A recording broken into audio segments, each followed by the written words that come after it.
aku nggak jadi bunuh diri, aku nggak jadi mengakhiri hidup aku. Ada yang mau bunuh diri? Ada. Dan Serius? seandainya aku bisa ngobrol sama dia langsung, nggak cuma ngebantu lewat tulisan apa gimana.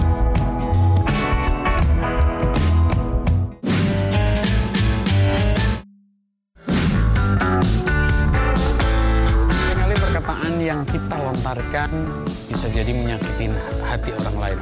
Tapi yang terpenting bagaimana cara kita terlepas dari jerat bullying, itu yang saya akan bicarakan di episode kali ini. Bersama saya, Tim Wijaya di acara Tato. Hai Ca, apa kabar? Baik banget dong. Sehat? Wah, nggak sakit. Ya, nge-gym terus. Iya dong. Sakit kenapa nih? Sakit hati. Enggak lah, sehat lah orang ngejimnya. Nge-gym terus ya? Ngejimnya gila, masa nggak sehat? Seminggu berapa kali sih? Seminggu sih sebenarnya kalau mau tiap hari bisa aku. Cuma tergantung kebutuhan sih. Aku tuh jadi ngejimnya nih dibagi gitu. Jadi ada 3 hari wajib di mana aku latihan beban, angkat-angkat besi gitu. Yeah. Yang berat-beratnya 3 hari wajib, hari apa aja dalam seminggu, yang penting ada 3 hari itu. Sama sisanya aku kardio. Tapi itu suka-suka, seenggaknya seminggu 2 kali lah. Oke. Sebenarnya perjuanganmu ditujukan kepada siapa sih? Perjuanganku ditujukan kepada orang-orang yang mengalami bully seperti yang aku alamin. Karena aku udah pernah aku udah pernah ngerasain rasanya dibully. Aku udah tahu rasanya disakitin sampai sebegitunya, dari mulai fisik, mental, segala macem. Aku nggak pengen ngelihat orang-orang kayak gitu lagi. Nggak butuh lah ada orang-orang yang rasain apa yang aku rasain lagi. Kalau menurut aku ya, aku dibully segala macam itu dulu karena aku ngebiarin mereka melakukan itu semua kepada aku. Artinya kamu memberikan kepalamu untuk diinjak kepada mereka? Iya, jadi kayak mereka ngebully, mereka ngata-ngatain aku, mereka mukulin aku, mereka ngelemparin barang. Sorry. Batasan bully sama penganiayaan itu kan jauh beda sih. Kalau ngomong soal fisik, bully kan bully lagi kan? Enggak, bully itu ada yang fisik, ada yang verbal. Emang Okay. ada 2 kayak gitu. Jadi bullying itu adalah sebuah bentuk penganiayaan kalau menurut aku. Iya, jadi Tidak hanya verbal ya berarti ya? Enggak cuma verbal, karena emang selama ini kan aku juga belajar kan ada penyuluhan-penyuluhan lah di sekolah yang kayak no bullying kayak gitu. Padahal ada juga sih. Tapi maksudnya di sekolah itu ada bullying yang secara verbal dan non verbal. Dan kebetulan aku ngalamin dua-duanya gitu. Kenapa kok kamu tidak ditujukan kepada orang-orang yang membuli? Perjuangan ditujukan ke orang-orang yang dibully. Orang yang ngebully itu bagi aku cuma orang-orang pengecut yang berusaha mencari justifikasi diri mereka bahwa mereka lebih hebat dari orang yang dibully. Semua perjuangan yang aku lakukan itu untuk diri aku dan untuk orang-orang yang mau berjuang untuk dirinya. Karena selama ini aku rasa mau kita ngadu, mau kita ngapain orang-orang yang bully kita, mau kita kasih warning, mereka bakal tetap ngebully. Tapi kalau misalnya seandainya kita yang dibully, yang bangun, yang nggak membiarkan itu semua terjadi sama kita, mereka berhenti. Kayak gitu. Oke, aku harus memberikan perlawanan. Bentuk perlawanan apa sih kira-kira? Sebenarnya bentuk perlawanan aku tuh dulu waktu aku masa-masanya masih dibully, aku kan dibully karena aku gendut dan hitam, gede gitu kan, badannya bau lah segala macam. Emang bau ya? Iya, bau. Kalau dulu bau, kalau sekarang mah wangi kok, wangi. Aku itu lebih fokus kepada diri aku sendiri. Aku ngerasa aku punya tanggung jawab sama diri aku untuk memperbaiki diri aku. Jadi aku pernah bikin kata-kata "Dear bullies, I won". Aku menang. Aku menang melawan bully bukan berarti aku menjatuhkan mereka, bukan. Tapi aku berhasil bebas dari omongan-omongan mereka. Aku berhasil bebas dari jeratan perkataan mereka. Aku berhasil bebas dan aku punya kontrol terhadap diri aku. Aku nggak dengerin omongan mereka lagi. Aku merasa, oh ini Etsa Estella yang kayak gitu. Bukan berarti kayak, oh ada yang ngebully aku katain balik. Bukan yang kayak gitu ya. Karena bagi aku kalau misalnya kayak gitu sama aja, kita sama juga aja, bully. mereka ya? Iya, kayak gitu. Aku nggak mau jadi orang yang buruk kayak gitu. Jadi aku fokus buat diri aku sendiri. Aku jadi bisa menyayangi diri aku sendiri. Aku menghargai diri aku sendiri. Itu bagi aku adalah sebuah perlawanan untuk para bully itu sendiri. Artinya pada saat itu kamu membenahi dirimu yang seperti yang kamu sebut tadi, oh kamu dulu bau ya? Iya. Sorry ya Cak kalau aku salah. Ini kalau diomong ya bener-bener Cak ya. Ya memang kita harus wangi Cak. Iya. Gitu kan? Iya, tapi kalau ke kantor, ke sekolah, kemanapun juga, terus badan lu bau, oh artinya kamu tidak menjaga kesehatan kamu sendiri. Nah, iya benar. Jadi dulu walaupun aku dibully, aku itu diajarin orang tua aku buat jadi anak yang berprestasi lah. Jadi aku akademisnya bagus, aku menang lomba ini itu ya. Dan ternyata akademismu jelek? Enggak, bagus. Semuanya bagus dah, kecuali diri aku sendiri. Kecuali diri kamu sendiri. Tapi abis itu aku pikir juga gitu kan, dari semua bullies yang udah terjadi dan lain sebagainya. Masa sih gue bisa mendapatkan segalanya gitu, gue bisa dapat penghargaan ini itu, bisa dapat nilai bagus. Masa buat bertanggung jawab atas diri sendiri aja nggak bisa, gitu kan? Hasil kita ngurus diri kita dan lain sebagainya itu menunjukkan kita orang yang seperti apa.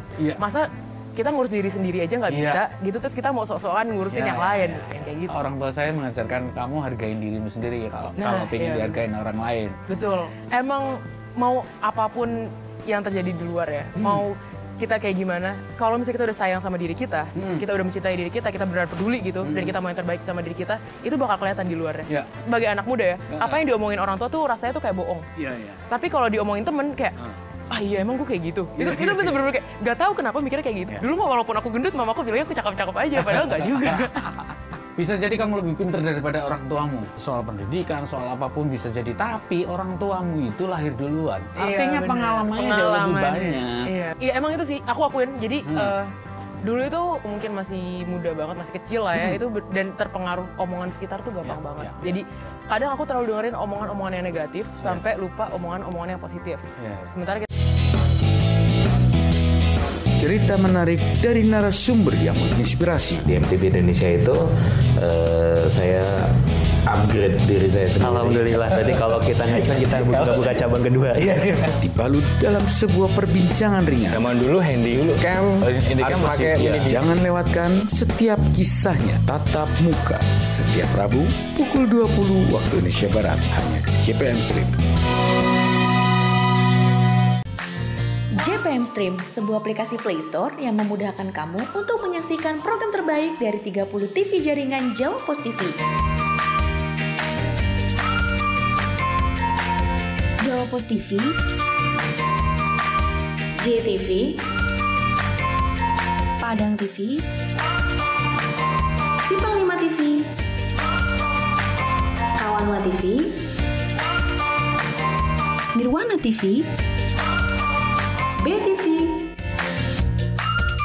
Pon TV, Magelang TV. Get your JPM Stream apps now. Cerita menarik dari narasumber yang menginspirasi. Di MTV Indonesia itu saya upgrade diri saya sendiri. Alhamdulillah, berarti kalau kita ngajuan kita buka cabang kedua.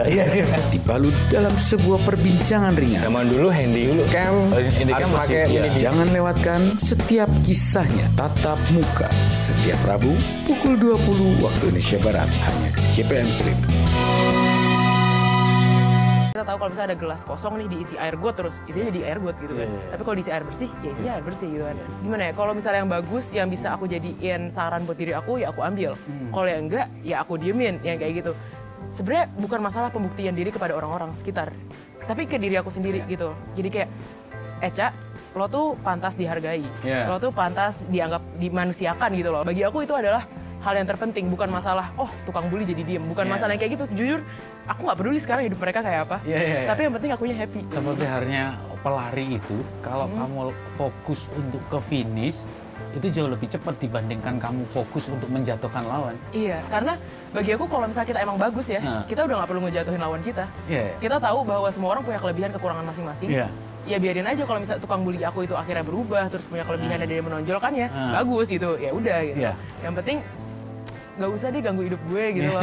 Kayak lu mau ganggu kayak apa udah nggak berpengaruh deh. Opini lo invalid gitu ya. Jadi ya udah lu mau hidup bahagia silakan tapi nggak usah ganggu hidup aku. Nah kalau kamu bisa melewati itu artinya kamu bisa tahap lebih kuat lagi. Iya makanya jadi bagi aku dikata-katain kayak gitu, oh mungkin itu emang adalah sebuah fase yang harus aku lewatin. Harus lewatin, semua orang supaya, lewatin. Iya kan? Supaya misalnya kita tuh makin tua, hidup tuh nggak makin gampang loh. Kayak aku ngerasa aku baru 19 tahun tapi kayak ini hidup kenapa gini banget, ini gue makin tua, ini gimana? Hidup gue doang kayak aduh. Jadi kayak aduh kayak ngomongin soal bullying, separah apa? Aku nggak ingat di mana aku nggak dibully. Setiap hari pasti ada suatu bully yang baru. Pasti ada hal yang baru. Itu interesting sekali nggak tuh? Kayak bayangin udah berapa ribu hari. Kebalikan aku ya, jadi aku tiap hari membuli orang. kelihatan, gak kaget. Jadi awalnya tuh ada, mulai dari awalnya dikatain gitu kan, lama-lama dilemparin tempat pensil, botol, tempat makan, kursi, segala macem. Kalau bisa duit kenapa nggak dilempar gitu kan. Lemari belum ya? Belum, mereka nggak kuat soalnya. Mereka kecil dari aku. Terus dilemparin, terus tahu nggak sih tipikal-tipikal yang desain ke grup angkatan, terus dikatain bareng-bareng, dikatain rame-rame, foto aku gitu desain terus dikatain rame-rame. Sebenarnya itu yang lebih menjatuhkan daripada dilemparin barang. Even setelah aku berhasil nurunin berat badan, itu nggak berhenti sampai situ gitu loh. Enggak, ini kamu bilang tadi bahwa yang lebih menyakitkan adalah dikatakan di grup dan sebagainya. Artinya kalau zaman dulu itu nggak ada alat komunikasi. Ya maksudnya tidak memudahkan itu secara verbal, besok lupa. Tapi sekarang ini buktinya ada, kemudian jejaknya ada dan sebagainya yang lebih menyakitkan itu. Artinya bahwa teknologi juga mempengaruhi. Iya. Sekarang gampang banget buat ngebully orang lewat itu gitu loh. Dan apa ya? Omongan orang tuh kalau lewat sosial media tuh makin dibaca makin sakit loh gitu. Kalau misalnya kita nggak ada sosial media sekarang, nggak ada teknologi, harusnya mereka nggak bisa ngatain aku kan. Ini karena ada dari mereka entah di mana juga mereka bisa ngatain aku gitu. Yang bahkan aku udah lupa, mereka tiba-tiba ada gitu kan kayak, wah. Kayak jadi sebenarnya kalau dulu aku bilang bahwa itu receh, sebenarnya kalau dibandingkan dengan sekarang, grade-nya lebih tinggi lagi. Secara bebannya lebih tinggi lagi. Wah sekarang sih maksudnya aku nggak tahu ya karena aku nggak hidup zaman dulu ya. Tapi makasih ya. Sekarang itu ya bullying itu tuh dianggap hal yang kayak biasa gitu. Enggak kok gue biasa aja. Enggak kok gue bercanda. Gue nggak ketawa mana bercandanya gitu kan. Tadi kan saya potong lagi. Ada faktor bahwa kenapa kamu dibully dan kenapa mereka membuli. Salah satunya adalah kamu membiarkan kepalamu untuk diinjak. Aku sebenarnya ada rasa kasihan sama orang yang ngebully aku. Iya. Okay. Jadi aku percaya kayak mereka itu hidupnya juga nggak bahagia-bahagia. Kayak jadi mereka harus ngeluarin itu ke orang lain. Mereka nggak nyari pelampiasan atas apa ya misery mereka, sakit hati mereka ke orang lain. Aku tuh percaya dan aku ngerasa bahwa di hidup mereka mungkin ada sesuatu yang menyakitkan sampai akhirnya mereka harus melakukan apa ya hal yang menyakitkan ke orang lain. Goals aku dari dulu adalah aku pengen ngebantu orang-orang, aku pengen bisa in touch sama orang-orang dan akhirnya sekarang aku kesampaian bisa ngobrol sama banyak orang, aku bisa ngebantu orang-orang, bisa menjadi inspirasi bagi orang-orang. Bagi aku itu adalah sebuah prestasi tersendiri. Itu di DM aku tuh kayak bener-bener request message gitu-gitu banyak banget. Mereka tuh nge-DM aku yang kayak, Kak makasih ya. Ada yang sampai bilang, Kak makasih karena kakak, karena tulisan-tulisan kakak, aku nggak jadi bunuh diri, aku nggak jadi mengakhiri hidup aku. Ada yang mau bunuh diri? Ada.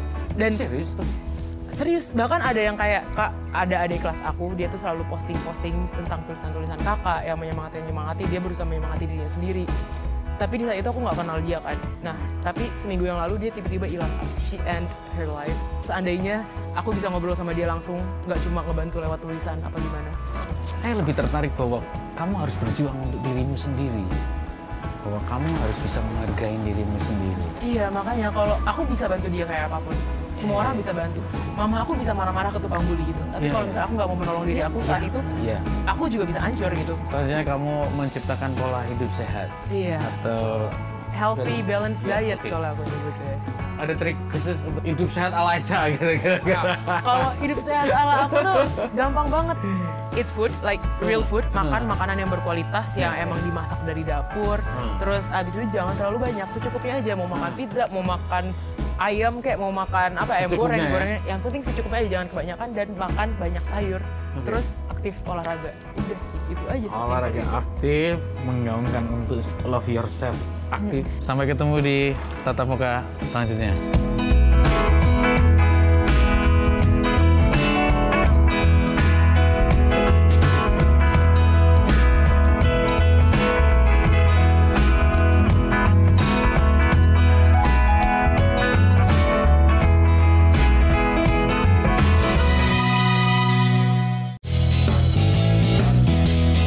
Cerita menarik dari narasumber yang menginspirasi. Di MTV Indonesia itu saya upgrade diri saya sendiri. Alhamdulillah. Berarti kalau kita ngecen kita buka cabang kedua. Dibalut dalam sebuah perbincangan ringan. Zaman dulu handycam harus pakai. Jangan lewatkan setiap kisahnya. Tatap muka setiap Rabu pukul 20 waktu Indonesia Barat hanya di JPM Stream. JPM Stream, sebuah aplikasi Play Store yang memudahkan kamu untuk menyaksikan program terbaik dari 30 TV jaringan Jawa Post TV. Jawa Post TV, JTV, Padang TV, Simpang 5 TV,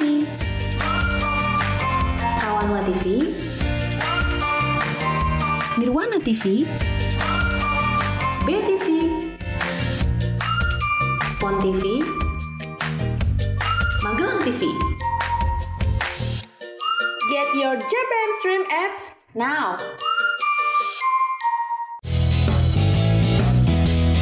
cerita menarik dari narasumber yang menginspirasi. Di MTV Indonesia itu saya upgrade diri saya sendiri. Alhamdulillah. Berarti kalau kita ngajukan kita buka cabang kedua. Dibalut dalam sebuah perbincangan ringan. Zaman dulu handycam harus pakai Jangan lewatkan setiap kisahnya tatap muka setiap Rabu pukul 20 waktu Indonesia Barat hanya di JPM Stream.